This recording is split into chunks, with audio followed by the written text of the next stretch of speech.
지난주에 큐티 본문의 말씀이 계시록 4장, 5장까지 그리고 6장까지의 말씀이었습니다. 그래서 우리 큐티 세미나에 오신 분들은 같이 계시록에 대해서 말씀을 조금 나눴지만 여러분 계시록의 말씀을 이해하기가 그렇게 쉽지가 않아요. 그리고 계시록의 말씀을 몰라서는 성경 전체의 내용을 이해할 수가 없습니다. 그래서 계속해서 계시록의 말씀을 나눌 텐데 여러분들이 좀 이번 기회에 계시록이 이렇게 한번 우리가 큐티 본문이 지나가고 나면 한 3년 지나야 다시 오거든요.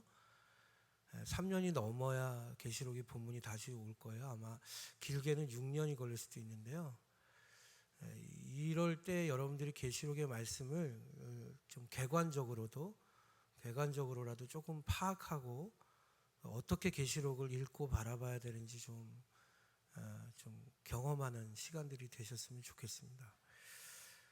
그래서 4장에서 5장까지의 내용을 보면 이제 7교회를 향한 주님의 계시의 말씀, 아시아의 7교회를 향한 주님의 계시의 말씀이 3장으로 끝나고 4장에서는 하늘 보좌를 보여주십니다. 하나님께서, 주님께서 요한에게 하늘 보좌를 보여주시면서 하나님의 하늘 보좌가 어떤 형상이고 어떤 하늘 성소인가를 보여주시는 게 4장의 내용이고요.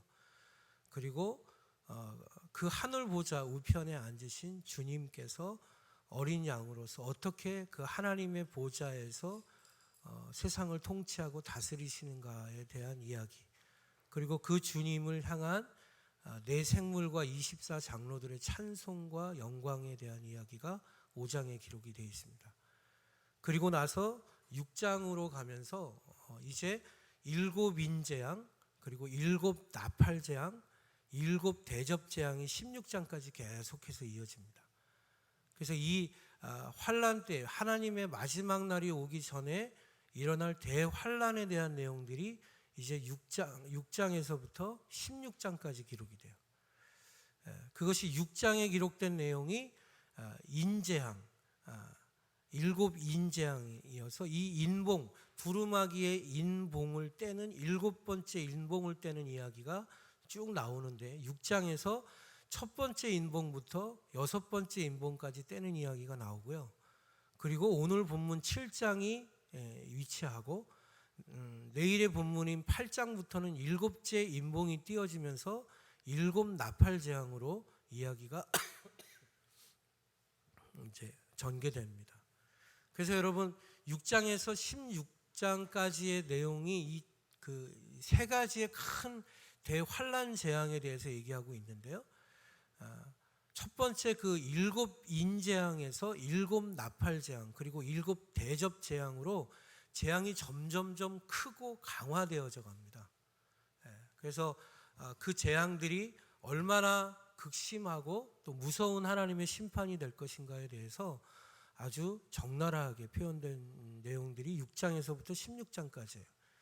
그런데 여러분 그 6장에서 16장까지 본문 중에서 오늘 본문인 7장과 그 다음에 10장에서 11장의 내용은 이 재앙과 관련된 내용이 아니고 그 재앙 속에서 어린 양의 성도로서 그 악한 세력과 싸워 이겨내는 거룩한 하나님의 교회와 성도들에 대한 이야기가 나옵니다.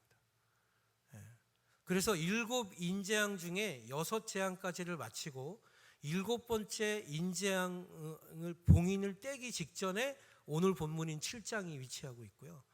그 다음에 6번째 나팔 재앙이 끝나고 7 나팔 재앙이 시작되기 직전인 10장과 11장에 하나님의 거룩한 교회와 성도들에 대한 이야기가 다시 한번 등장합니다. 그리고 나서 이제 7 대접 재앙, 7 대접 재앙은 더 이상 거룩한 성도에 대한 이야기가 나오지 않고 마지막 7번째 대접 재앙까지 하나님의 진노와 심판에 대한 이야기가 이어집니다. 왜일까요? 이제는 더 이상 거룩한 하나님의 성도들에 대한 이야기가 필요 없는 거죠. 끝이죠. 하나님의 심판의 끝이 나타나기 때문에 그렇습니다. 그래서 여러분 오늘 본문의 이 7장의 이야기는 그 위치와 또 내용상 너무나 중요한 내용을 담고 있어요. 그것이 뭐냐면 이 하나님의 마지막 날에 임할 이 엄청난 하나님의 재앙과 심판 가운데에서 순결하게 예수 그리스도의 그 어린 양의 피로 깨끗하여지는 거룩한 성도들, 그들이 받을 하늘의 영광과 축복에 대해서, 또 그 사람들이 과연 누구인가에 대해서 오늘 본문은 말씀해 주고 있는 것이죠. 그러니까 여러분, 사실은 이 요한계시록 전체의 내용 중에서 오늘 7장의 본문과 10장과 11장의 본문이 예수 그리스도를 믿는 성도가 받을 상급이에요. 성도가 바라볼 소망이에요. 성도에게 주시겠다고 약속하신 하나님의 구원의 본질이고 핵심입니다. 그런 의미에서 봤을 때 오늘 본문의 7장의 말씀이 너무나 중요한 말씀입니다. 또 여러분, 오늘 본문을 보면 여러분들이 잘 아시는 14만 4천에 대한 얘기가 나와요. 신천지에서 가장 많이 사용하고 있는, 또 이단들이 가장 많이 오역하고 있고 잘못 해석하고 있는 14만 4천에 대한 이야기가 나와요. 그것을 우리가 어떻게 성서적으로 올바르게 해석하고 어떻게 이해해야 되는가의 본문이 오늘 본문입니다. 그래서 여러분, 계시록에서 오늘 본문이 너무나 중요해요. 그래서 오늘은 조금 힘드시더라도 제가 구약의 말씀들을 계속 인용하면서 설명할 텐데 잘 따라오셨으면 좋겠습니다. 이런 의미에서 오늘 본문의 첫 번째 말씀을 보면 2일 후에라는 단어로 오늘 본문이 시작합니다. 2일 후에. 여러분, 2일 후에라는 것은 여섯 번째 인봉을 뗀 재앙이 있은 후에, 이런 말이에요. 그래서 여섯 번째 인봉을 뗀 재앙이 어떤 것이냐, 6장을 보면 큰 지진과 대풍이 일어났고 하늘과 땅의 재앙이 엄청나게 일어났다, 이런 말씀을 하고 있습니다.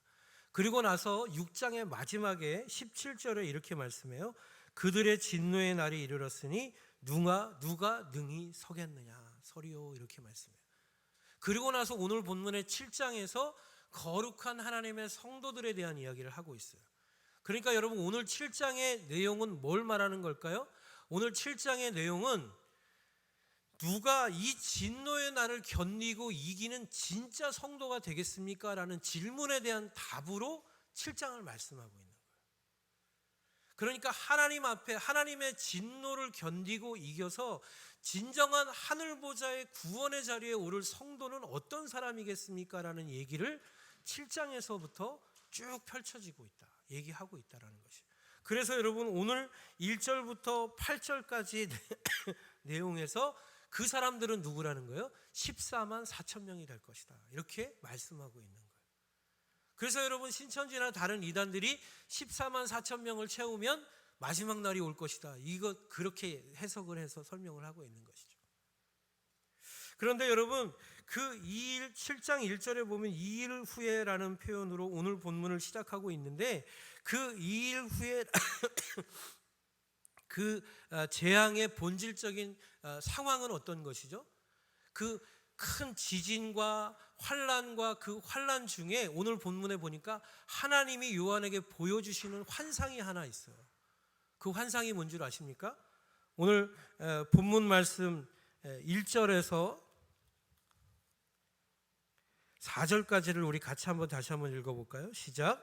2일 후에 내가 내 천사가 땅 네 모퉁이에 선 것을 보니 땅의 사방의 사람을 붙잡아 바람으로 하여금 땅에나 바다에나 각종 나무에 불지 못하게 하더라. 또 봄에 다른 천사가 살아계신 하나님의 인을 가지고 해 돋는 데로부터 올라와서 땅과 바다를 해롭게 할 권세를 받은 네 천사를 향하여 큰 소리로 외쳐 이르되 우리가 우리 하나님의 종들이 이마에 인치기까지 땅이나 바다나 나무들을 해하지 말라 하더라. 내가 인침을 받은 자의 수를 들으니 이스라엘 자손의 각 지파 중에서 인침을 받은 자들이 14만 4천이니. 여러분, 그 여섯 번째 인봉을 떼고 환란과 재앙이 끝난 뒤에 하나님이 요한에게 환상을 보여주셨어요. 그런데 그 주님이 보여주신 환상이 어떤 거였어요? 그 엄청난 환란과 지진이 오는, 세상으로 오는 그 바람, 하나님의 심판의 바람을 내 모퉁이에서 천사들이 지키고 있어요. 더 이상 심판이 오지 못하도록. 그 진노가 이 하나님의 백성들에게 오지 못하도록 지키고, 그 다음에 한 천사가 나타나서 뭐 하고 있어요? 도장, 이는 도장을 뜻하죠. 도장을 가지고 하나님의 그 많은 진노의 심판 안에 있는 사람들을 찾아가서 그들에게 한 사람 한 사람 도장을 찍고 있어요.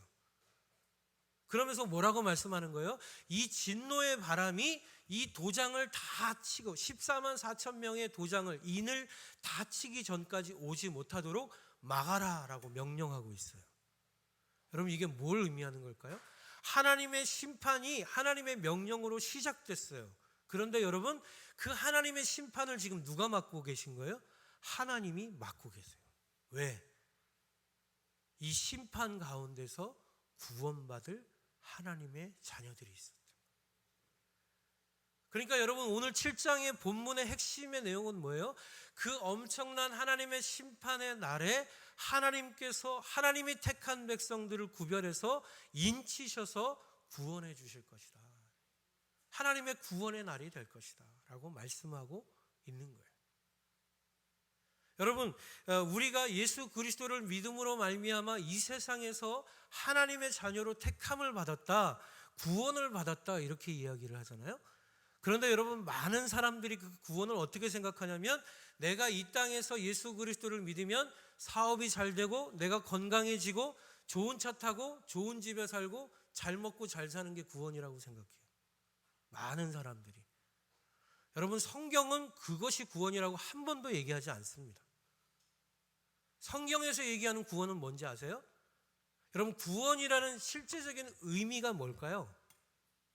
어떤 구원받을 수 없는 자리와 환경 속에서 건짐을 받는 게 구원이에요. 네. 여러분, 모두가 다 죽는 화형을 받을 자리에서 한 사람의 이름이 불러져서 그 사람만 화형장에서 건져지는 걸 우린 구원이라고 하는 거예요. 여러분, 우리가 이 세상에서 다른 사람들 잘 먹고 잘 사는 것처럼 내가 어느 정도 잘 먹고 잘 사는 게 구원이 아니에요. 진짜 우리가 받은 구원은 뭔지 아세요? 모두가 다 죽을 그 환경과 심판 가운데서 우리가 그 죽음으로부터 구원받는 생명을 얻는 게 구원이에요. 그래서 여러분, 오늘 본문에서 너희가 받을, 성도가 받을 진짜 구원이 뭐냐? 이 세상의 종말의 날에, 이 마지막의 날에 하나님이 모든 것을 다 쓸어버리시는 그 재앙의 날에 너희가 인침을 받고 그 날에 생명을 얻는 이 심판으로부터 벗어나는 존재들이 될 것이다.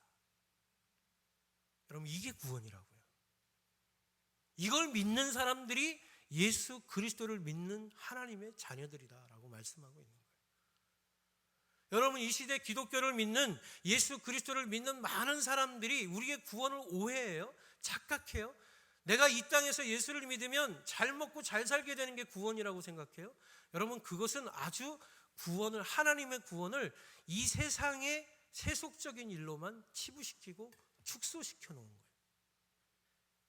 여러분, 하나님의 구원은요, 우리가 하나님의 자녀로서 구원받은 백성이 되면 이 땅에서 하나님이 주시는 축복이 있고요, 이 땅에서 누리는 열매들이 있습니다. 왜요? 우리가 하나님의 자녀가 되고 나면 하나님의 법과 하나님의 뜻대로 살려고 노력하거든요. 그러면 그런 삶의 방식을 통해서 우리가 얻게 되는 유익이 있어요. 그게 뭔 줄 아십니까? 세상에서 받게 되는 축복이에요. 그래서 여러분, 우리가 세상의 사람들을 선대하고 세상의 사람들에게 하나님의 마음으로 대하고 세상의 사람들을 하나님의 마음으로 살아가기 시작하면, 그렇게 살아가기 시작하면 여러분의 삶을 하나님이 축복하세요. 왜? 여러분을 통해서 세상으로 하나님의 축복이 흘러가게 하시기 위해서. 여러분, 그게 세상에서 받는 구원의 은혜예요. 그런데 여러분, 구원이 거기에만 머물면 우리의 구원은 어떻게 돼요? 마지막 날에 구원받을 진정한 구원을 잃어버리는 구원이 되는 거예요. 그건 구원을 이 땅에서의 구원으로만 축소시켜 놓고 왜곡시켜 놓은 구원론이에요. 그게 잘못된 구원론이에요. 그래서 여러분, 그런 구원론을 가진 사람들은 어떤 신앙을 가진 사람들입니까? 자기가 이 땅에서 누릴 것에만 관심을 가지고 신앙에 초점을 맞춰요. 이 땅에서 자기가 어떻게 하면 더 많이 누리고 더 많이 얻고 더 많이 소유할까의 관점에서만 하나님을 믿어요. 그러니까 하나님께 열심을 내는데 왜 열심을 내요? 이 땅에서 누릴 것 때문에 열심을 내는 거죠. 그래서 여러분, 그런 신앙은 어떨 때 넘어집니까? 내가 이 땅에서 누릴 게 소멸되고 사라지고 없어지면 넘어져요. 실족해요. 낙심해요. 거기 머물 수밖에 없는 거예요. 그러나 여러분, 오늘 본문에서 우리의 진정한 성도의 구원은 언제 일어난다고 말씀하고 있어요? 인치심을 받는 날에. 하나님의 심판이 이 땅에 임하는 그날에 너희는 내 백성이야 라고 하나님이 구원해서 구별되게 부르시는 그날에 완전히 이루어질 것이다. 그날이 구원의 날이다. 그래서 여러분, 성도의 구원은 그 성도의 구원의 시점은요, 오늘 우리가 살아가고 있는 오늘날의 시점과 좀 동떨어져 있을 수 있어요. 우리가 완벽한 구원을 이루는 날은 언제입니까? 우리가 예수 그리스도를 믿음으로 말미암아 우리 안에 구원이 시작되어졌지만 우리의 구원은 언제 완성돼요? 주님이 마지막 날 오셔서 세상을 심판하실 때 완벽하게 완성되는 거예요. 그래서 여러분, 우리의 구원은 이미 시작되어졌지만 아직 이루어지지 않은 구원인 거예요. 우리는 구원을 이루어 가고 있는 과정 속에 있는 그런 존재들인 거예요. 그래서 여러분, 그 하나님 나라의 구원이, 그 심판이 믿지 않는 자들에게는 무슨 날이 되겠어요? 심판과 재앙과 멸망의 날이 되겠지만 믿는 우리에게는 어떤 날이 된다고 말씀합니까? 십자가의 능력과 구원과 신원의 날, 회복의 날이 되는 거예요. 여러분, 이 믿음이 없으면 기독교인이 아니에요. 여러분, 이 구원의 확신이 없으면 이 세상에서 예수를 믿을 이유가 뭐가 있어요? 여러분, 잘 먹고 잘 살고 재산 많이 가지시려면 사업 열심히 하시고 저축 많이 하시면 재산 많아집니다. 그거 열심히 하시면 돼요. 그게 우리의 구원을 이루지 않아요. 그게 우리의 삶을 구원으로 드러내지 않아요. 우리의 구원은 언제 완성돼요? 마지막 날에. 너희가 심판받을 그날에 너는 나의 자녀야 라고 하나님이 인치셔서 우리를 건져내시는 그 역사를 보게 되는 것이에요. 여러분, 그것에 대한 소망이 있어야 돼요. 그것에 대한 믿음이 있어야 돼요. 그것이 바로 우리가 인침을 받는다라는 의미이다라는 것이에요. 여러분, 에스겔서를 보면요, 에스겔서에 보면 9장 4절에 이런 말씀이 있습니다. 여호와께서 이르시되 너는 예루살렘 성읍 중에 순행하여 그 가운데서 행하는 모든 가증한 일로 말미암아 탄식하며 우는 자의 이마에 표를 그리라 하시고 그들에 대하여 내 귀에 이르시되 너희는 그를 따라 성읍 중에 다니며 불쌍히 여기지 말며 긍휼을 베풀지 말고 쳐서 늙은 자와 젊은 자와 처녀와 어린아이와 여자를 다 죽이되 이마에 표 있는 자에게는 가까이 하지 말라. 내 성소에서 시작할지니라 하시매 그들이 성전 앞에 있는 늙은 자들로부터 시작하더라. 에스겔이 본 환상이에요. 여러분, 그러니까 지금 오늘 계시록에서 요한이 보고 있고 말하고 있는 인치심의 환상은 사실은 이미 에스겔 선지자를 통해서 하나님이 보여주셨던 환상인 거예요. 이마에 표를 받는다는 것, 이것이 바로 인치심을 받는 거예요. 그래서 여러분, 옛날에 휴거라는 영화 보셨어요? 그 영화에 보면 뭐 이렇게 마지막 그 심판의 날이 오니까 사람들이 다니면서 이마에 막 이렇게 표를 막 찍어가지고 실제로 이마에 표를 찍는 것처럼 막 찍어가지고 막 구별하고 어떤 사람들 올려지고 막 그걸 휴거라고 이렇게 얘기를 했죠. 뭐 이 이야기를 가지고 설명을 하긴 했지만 사실은 성경적이지 않아요. 왜냐하면 여기서 이마의 표는 신약에 가서 어떻게 됩니까? 우리의 인치심의 증거인 성령님입니다. 성령. 그래서 여러분, 성령 하나님이 우리 안에 계시면 우리가 인침을 받은 존재들이 되는 것이고, 성령 하나님이 우리 안에 없으면 우리가 인침의 증거가 없는 거예요. 그래서 여러분, 사도행전은 뭐라 그랬어요? 성령은 바람과 같으니 그 바람을 맞은 자는 누구든지 다 알 것이다. 누가 성령을 받았고 누가 성령을 받지 못했는지, 누가 인침을 받았고 누가 인침을 받지 못했는지 우리가 아무도 알지 못해요. 그러나 누구는 알아요? 자기 자신은 알아요. 자기 자신에게 성령이 임했는지 안 했는지. 어떻게 압니까? 성령이 아니고서는 예수를 주라 시인할 수 없다 말씀했어요. 여러분, 아무리 폭력을 가해도요, 여러분, 예수를 주님으로 고백하는 건 성령님이 아니고선 되지 않는 거예요. 진심의 마음을 가지고 예수가 나의 구주, 나의 하나님이다라고 고백되어지는 것, 여러분 그거 쉬운 일이 아니에요. 더더군다나 이렇게 인간적이고 인격적인 인본주의 사상이 팽배한 이 시대에서 여러분 강요한다고 예수를 주로 고백하겠습니까? 그렇지 않아요. 예수를 주로 고백하는 건 하나님의 인치심으로 인해서 그 은혜로만 가능한 것인 줄 여러분 믿으시기 바랍니다. 그래서 여러분 그 구원은 우리의 전인격적인 삶에서 나타나지만 가장 완벽한 구원의 완성은 언제 이루어진다? 주님 오실 그날에, 그 마지막 날에, 그 7 대인과 대나팔과 대접의 심판이 완벽하게 이루어지는 그날에 너희의 구원은 완성될 것이다. 오늘 본문 우리에게 말씀해 주고 있는 거예요. 그런데 여러분 문제가 있어요. 뭐예요? 그 구원받는 숫자가 14만 4천 명이래요. 그래가지고 이단들이 이걸 가지고 신천지에서 14만 4천 명이 다 채워졌잖아요. 다 채워졌나 봐요. 그런데 종말이 안 왔잖아요. 그래가지고 문제가 돼가지고 요즘엔 이만희 씨가 죽음 이제 돌아가시려고 꼴딱꼴딱 하니까 새천지가 생겼어요. 새천지. 거기서 뭐 이렇게 영향력 있던 어떤 리더 한 명이 나와가지고 새천지를 만들어가지고 요즘에는 새천지가 막 전도하러 다닌대요. 그래서 여러분 신천지 아니라고 또 이렇게 가지 마시고 새천지면 이거 신천지의 아류구나 이렇게 생각하시면 돼요. 여러분 그런데 여러분 여기서 14만 4천이라는 숫자는 재밌는 게 뭐냐면요, 구약의 숫자 중에서 12 곱하기 12 곱하기 1000이라는 수식을 가지고 있어요. 여러분 우리가 4장과 5장에 보면 하늘의 성소에서 24장로들이 주님 앞에 경배하고 찬양하는 모습이 나옵니다. 여기서 24장로는 구약의 12지파와 신약의 12제자를 상징해요. 그러니까 여러분 거기에서 그 24장로는 누구를 상징하는 것이냐면 구약과 신약의 전 하나님의 역사를 통틀어서 하나님 앞에 구별된 거룩한 하나님의 백성들을 총칭하는 숫자가 24장로들이에요. 그걸 대표하는 숫자가 24장로들이에요. 그리고 여러분 네 생물, 사자와 독수리와 그 4가지 면의 얼굴을 가졌던 네 생물, 그 생물은 뭘 상징하는 것이냐면 하나님이 이 세상에 지으신 모든 피조물을 의미하는 거예요. 그래서 여러분 네 생물과 24장로가 우리 어린 양 주께 영광과 찬송을 가득히 올려드렸다라는 것은 이 세상의 모든 피조물들과 하나님의 거룩한 백성들이 예수를 어린 양으로 찬양했다라는 의미예요. 그래서 그것이 하늘 성소를 의미하는 4장과 5장의 의미가 되는 것이에요.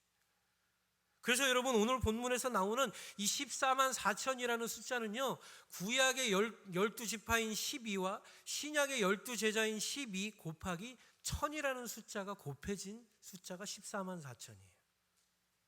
그런데 왜 1000이라는 숫자가 그러면은 여기서 갑자기 튀어나왔냐? 갑자기 튀어나온 게 아니고요.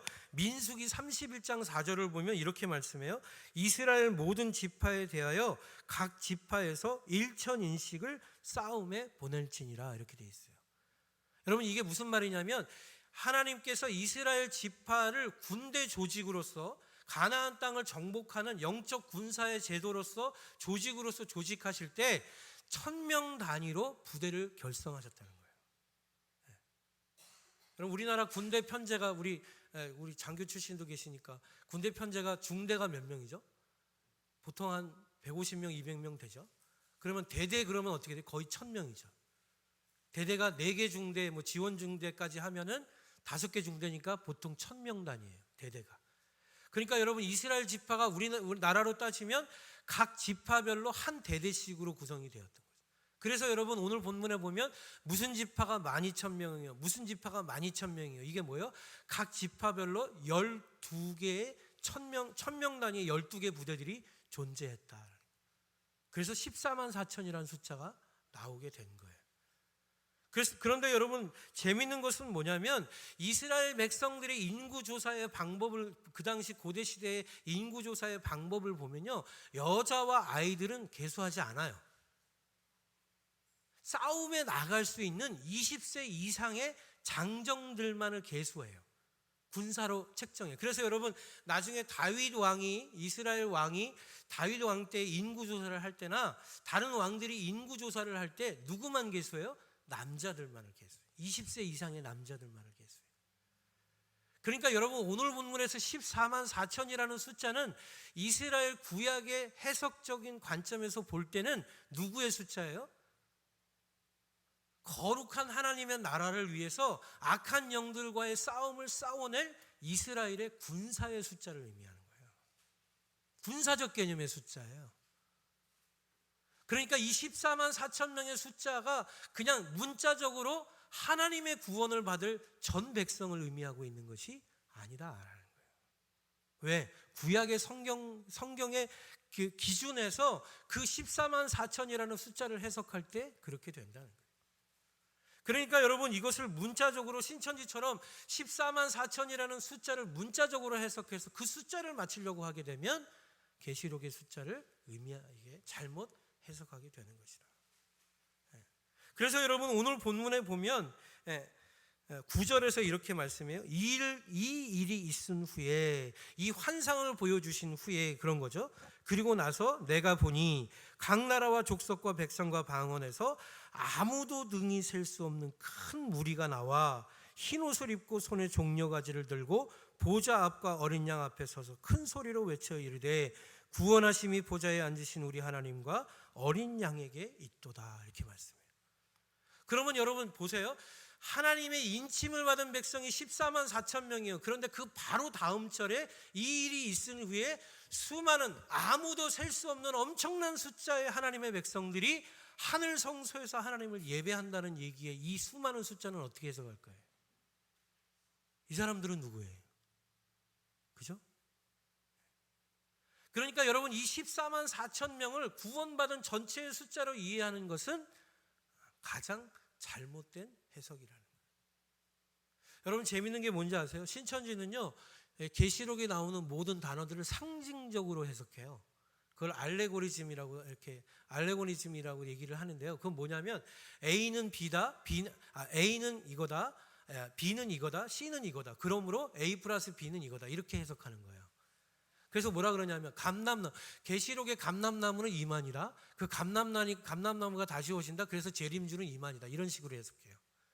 그러니까 다 상징적으로 해석해요. 그런데 너무 재밌는 건 이 14만 4천이라는 숫자도 그러면 상징적으로 해석해야 되잖아요. 어떤 백성과 하나님 나라의 백성들을 의미하는 상징적 숫자로 이해해야 되는데 상징적으로 해석하지 않고 이것만 숫자로 해석했어요. 문자적으로. 그래서 우리가 14만 4천 명 채워지면 종말이 온다. 이렇게 해석해버린 거예요.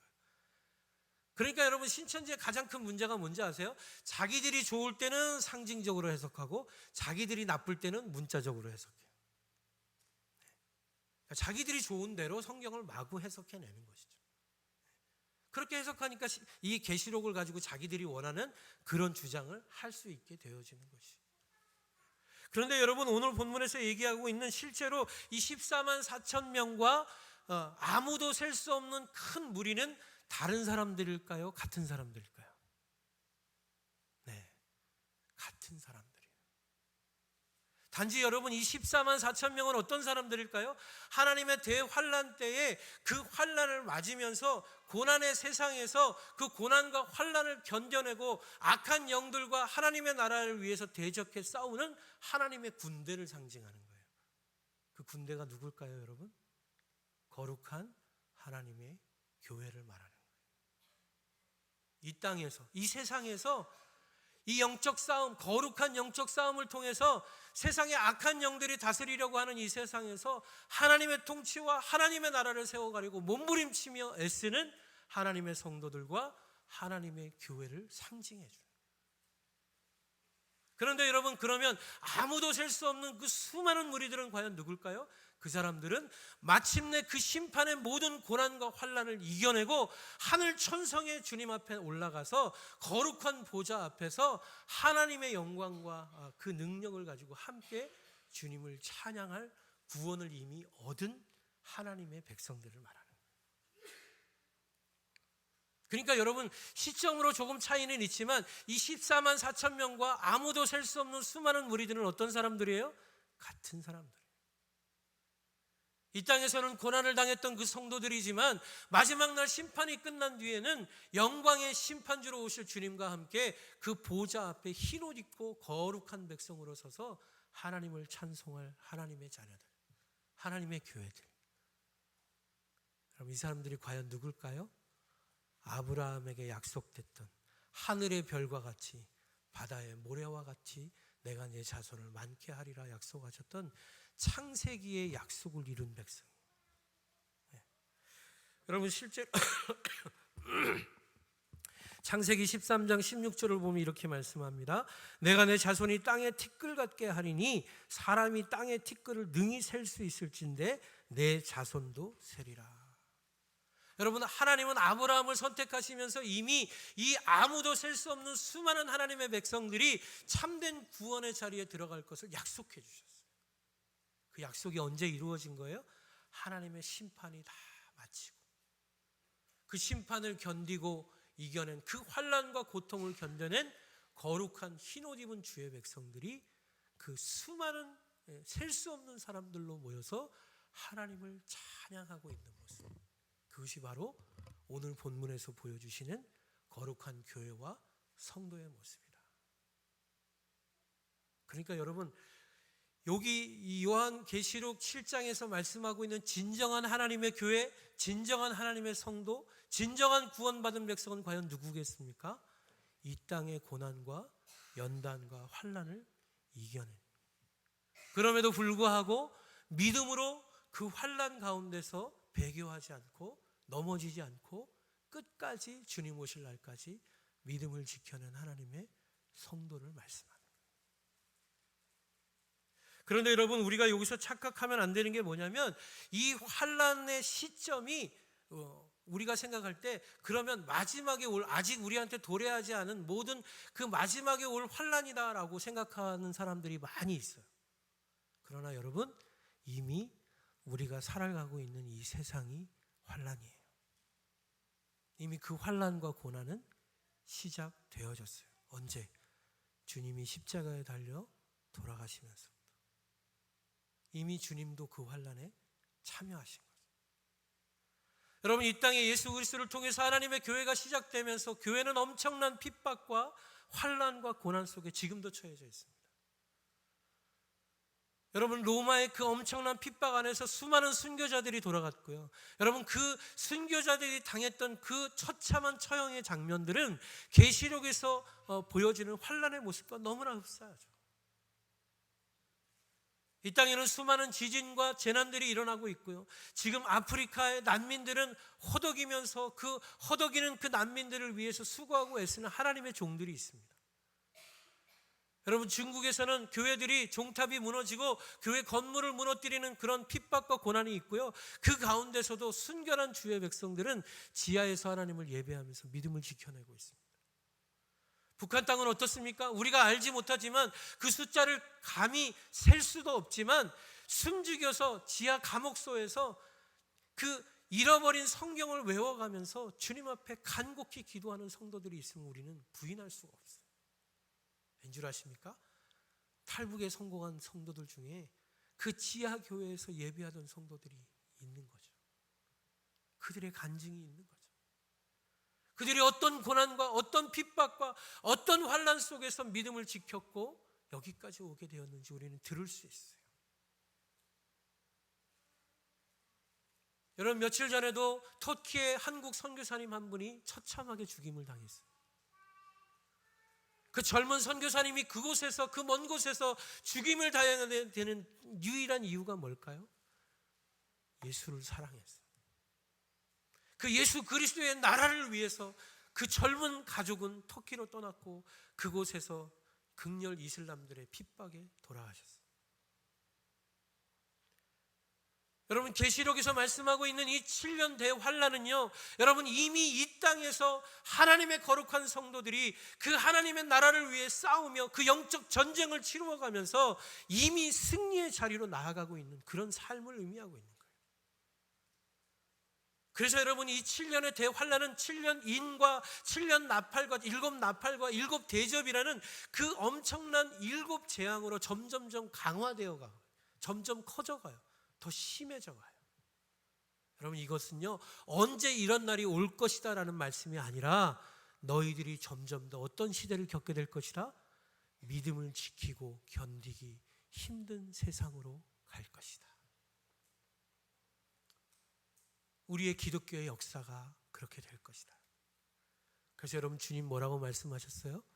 제자들에게 마지막 때에 믿음을 보겠느냐, 주님 말씀하셨어요. 이게 무슨 말일까요?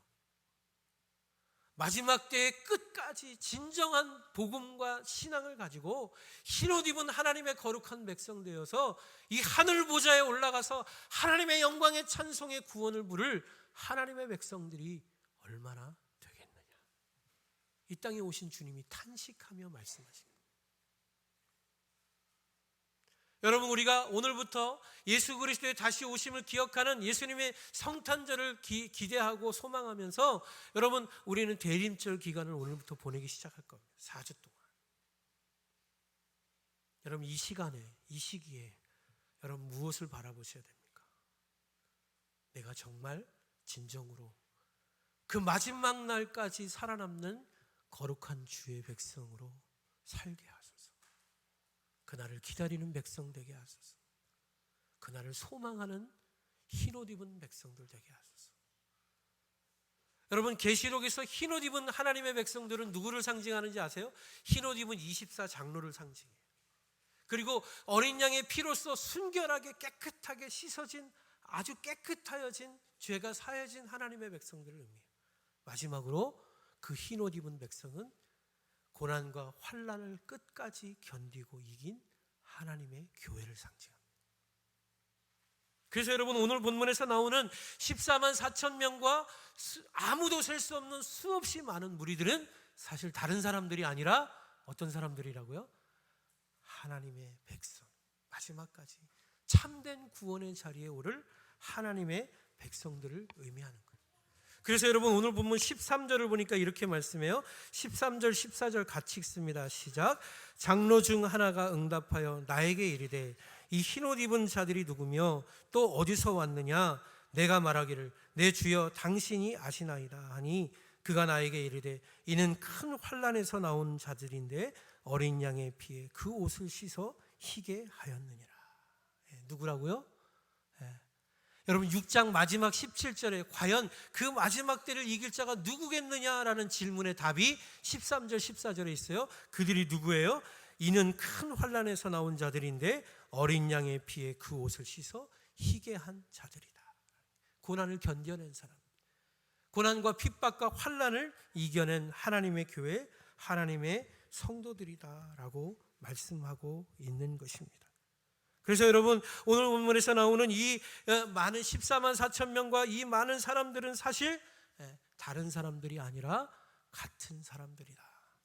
그래서 오늘 본문의 마지막에 15절에 여러분, 그 진정한 모든 환난을 이겨낼 하나님의 성도들에게 주실 하나님의 축복이 나와 있어요. 15절 17절 같이 읽습니다. 시작.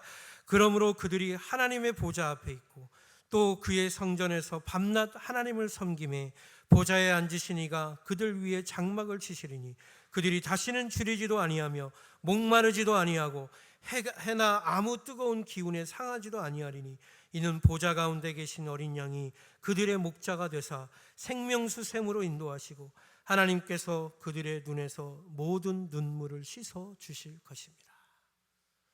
여러분, 저는 오늘 말씀을 묵상하면서요, 이 마지막 절이 너무나 은혜로 다가오더라고요. 여러분, 오늘 본문의 마지막 절에 뭐라고 말씀하세요? 그들이 눈물이 없게 할 것이다 라고 말씀하시지 않아요. 그들은 눈물을 흘릴 거래요. 그들은 이 땅에서 그 영적 싸움을 통해서 치열한 싸움과 희생과 헌신을 통해서 힘들고 어려운 인생을 살 거라는 거예요. 고통스러울 거라는 거예요. 그래서 그들의 눈에는 눈물이 마르지 않을 것이라는 거예요. 그러나 여러분, 마지막 날에 그 심판을 견디고 이긴 자에게 주님께서 그 눈물을 친히 닦아주실 것이다. 여러분, 우리가 바라봐야 될 소망이에요.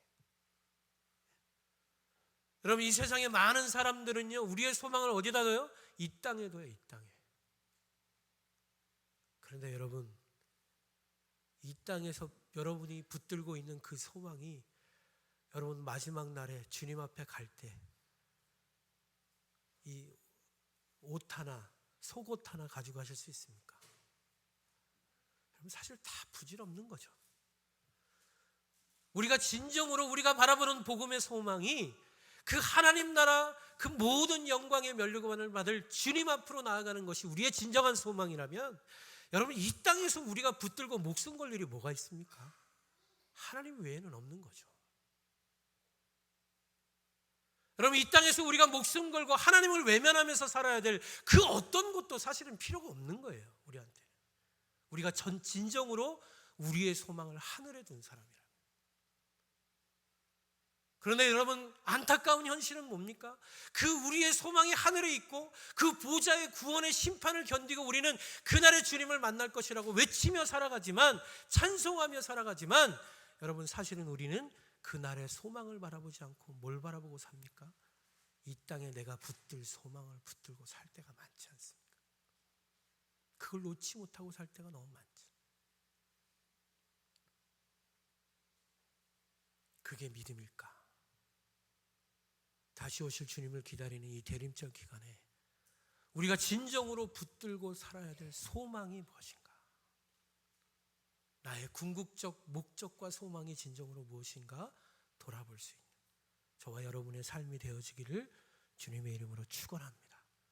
우리는 그 자리에 가야 돼요. 오늘 그 보좌 앞에, 하나님의 보좌 앞에 서는 그 믿음의 자리, 그 면류관을 받는 자리, 우리의 눈물을 씻김 받는 자리로 나아가야 될 줄로 믿습니다. 이게 우리의 소망이 돼야죠. 그렇다면 이 땅에서 우리가 당하는 어떤 절망도 어떤 환난도 그 날을 위한 과정인 것입니다. 그 날에 주님 앞에 나아가기 위한 연단인 것입니다. 그러면 견딜 수 있고, 그러면 이길 수 있고, 그러면 감당하게 될 줄로 믿습니다. 우리 그 믿음 가지고 우리 주님 앞에 이 수많은 무리들이 모여서 하나님을 찬양했던 이 찬양을 하나님 앞에 올려드렸으면 좋겠어요.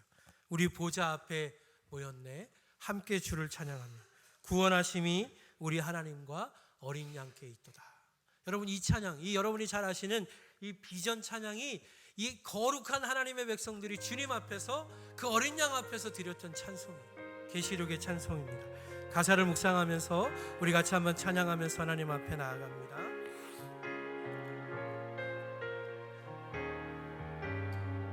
우리 보좌 앞에 모였네, 우리 보좌 앞에 모였네, 함께 주를 찬양하며 함께 주를 찬양하며 하나님의 사랑, 하나님의 사랑 그 아들 주셨네, 그의 피로 우린 구원받았네.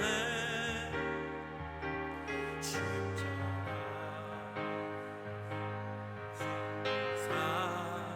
강같이 온 땅에 흘러, 강같이 온 땅에 흘러 각 나라와 족속, 각 나라와 족속 백성 만원에서 구원받고 경배드리네. 구원하심이 보좌에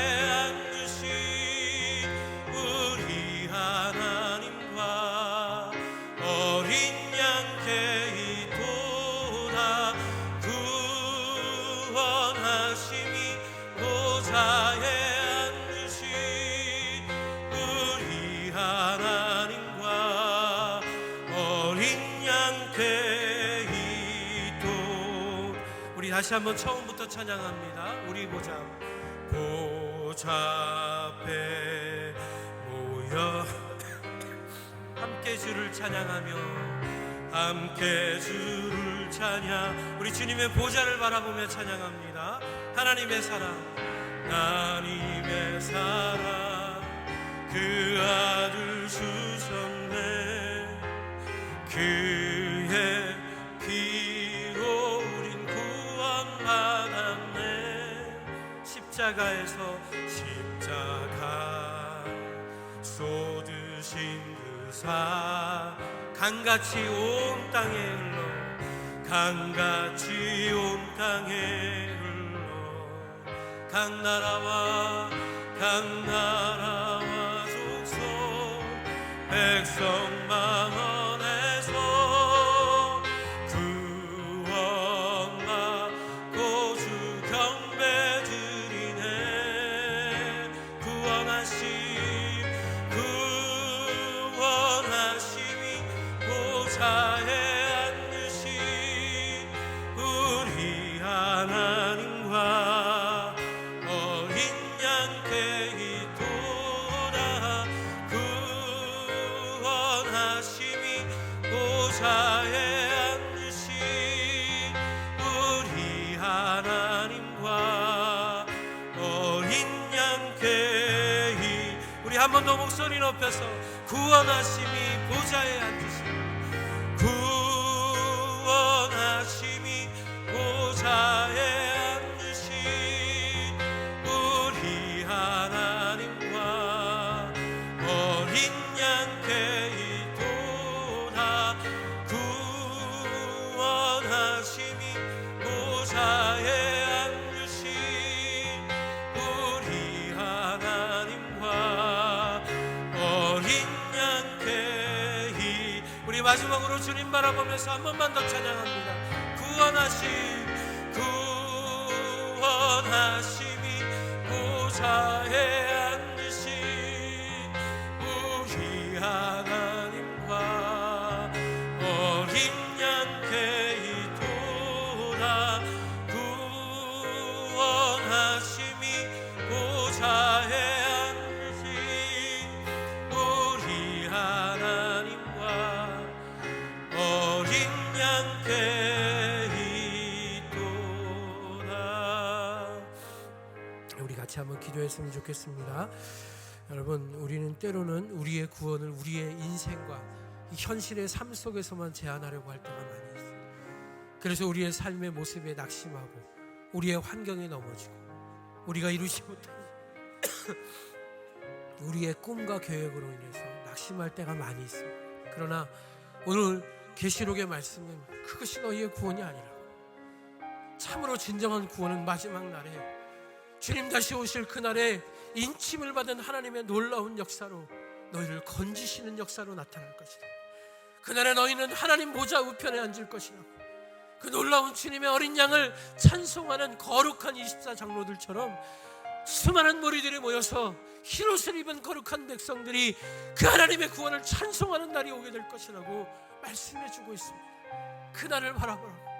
그래서 그날의 소망으로 오늘을 견디고 오늘을 이기고 오늘을 승리하는 삶으로 살아내라고 말씀하고 있습니다.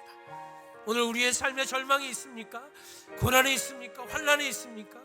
그 환난의 날이 끝나는 날에 주님이 우리의 눈물을 씻겨주시고 그 영광의 자리로 주님의 보좌 앞으로 우리를 이끌어 주실 줄 믿으시기 바랍니다. 그 믿음 가지고 나아갑시다. 그 소망으로 하나님 앞에 나아가는 저와 여러분 되게 하여 주시옵소서. 우리 주여 한번 부르짖고 통성으로 기도합니다. 주여, 아버지 하나님, 이 시간 우리가 고백합니다. 아버지, 이 땅의 소망이 아닙니다. 이 땅에서의 구원이 아닙니다. 하나님의 나라, 영광의 나라를 바라보는 믿음 있게 하여 주시옵소서. 그래서 진정으로 우리가 무엇을 바라보는 백성인지, 우리가 무엇을 소망하는 백성인지, 우리의 아버지 하나님 진정한 그 부활의 생명이 언제 이루어지는 것인지 믿음으로 하나님의 말씀을 바라보는 하나님의 거룩한 성도들이 되게 하여 주옵소서. 우리의 눈물이 씻겨질 날, 우리의 절망과 고난이 위로받을 날, 진정한 하나님의 역사로 이루어지는 그날을 바라보며 오늘을 걸어가는 하나님의 성도들, 그 주님의 날을 기대하며 기다리는 하나님의 거룩한 자녀들이 다 되게 하여 주시옵소서. 오늘도 그 믿음 가지고 하나님 앞에 나아갑니다. 우리의 삶에 절망이 있고 고통이 있고 아픔이 있고 절망이 있지만 아버지, 그럼에도 불구하고 하나님 믿고 의지하며 믿음으로 나아가기 원합니다. 아버지 하나님, 이 믿음 갖게 하여 주시옵소서. 그 하늘의 소망이 우리의 소망 되게 하시고 그 하늘의 영광이 우리의 영광이 되게 하시고 그 힘으로 오늘을 사는 하나님의 거룩한 성도들, 진정한 흰옷 입은 주님의 백성들, 하나님의 거룩한 교회들 다 되게 하여 주시옵소서. 그 은혜로 우리를 붙드시고 그 은총으로 우리와 함께 하여 주시옵소서. 사랑이 많으신 아버지 하나님, 연약하고 부족하지만 우리를 이끄셔서 또 계시록의 말씀 앞에 또 영광의 찬송을 부르는 그날을 소망하며 바라볼 수 있게 하심에 감사를 드립니다. 하나님, 우리의 삶은 연약하고 우리의 환경과 절망으로 인해서 낙심하지만 오늘 우리가 당하는 이 고난과 환난이 마지막 날에 우리의 구원을 이루는 하나님의 증표가 되고 증거가 되게 하여 주시옵소서. 오늘 우리 안에 있는 이 절망이 변하여 찬송이 되게 하여 주시고, 우리 안에 있는 이 죄가 변하여 화관이 되게 하여 주시며, 우리 안에 있는 이 아픔이 변하여 하나님을 향한 영광이 되게 하여 주시옵소서. 그 믿음의 걸음을 걷는 성도들마다 견디고 이기게 하시고 마침내 승리하여 거룩한 흰 옷 입은 주의 백성으로 서는 날이 우리에게 임하게 도와주시옵소서. 그날을 기대하며 소망하며 주님의 성탄을 기대하는, 주님의 재림을 기다리는 그리스도의 참된 신부로 살아가게 하여 주시옵소서. 그 믿음 가지고 주신 것 중에 일부를 떼어서 하나님 앞에 온전히 드립니다. 하나님, 이 모든 것이 하나님으로부터 왔음을 믿고 믿음으로 드리는 성도들 그 손길 위에 축복하셔서 이 믿음의 손길을 통해 하나님 나라와 영광의 싸움의 승리가 이루어지게 하여 주시고, 이 물질이 흘러가는 곳마다 생명이 살아나고 구원의 복음의 능력이 드러나는 아름다운 축복된 물질이 되게 하여 주옵소서. 드린 손길들마다 축복하셔서 이른 비로 늦은 비로 채워주시고, 부족함이 없고 넉넉함으로 나누어주고 베풀고 살기에 부족함이 없는 하나님의 거룩한 백성들, 아름다운 교회 되게 하여 주시옵소서. 하나님, 우리 가운데 그렇게 축복하시고 함께하여 주실 줄 믿고 감사하며 살아계신 예수님 이름 받들어 기도드리옵나이다. 아멘.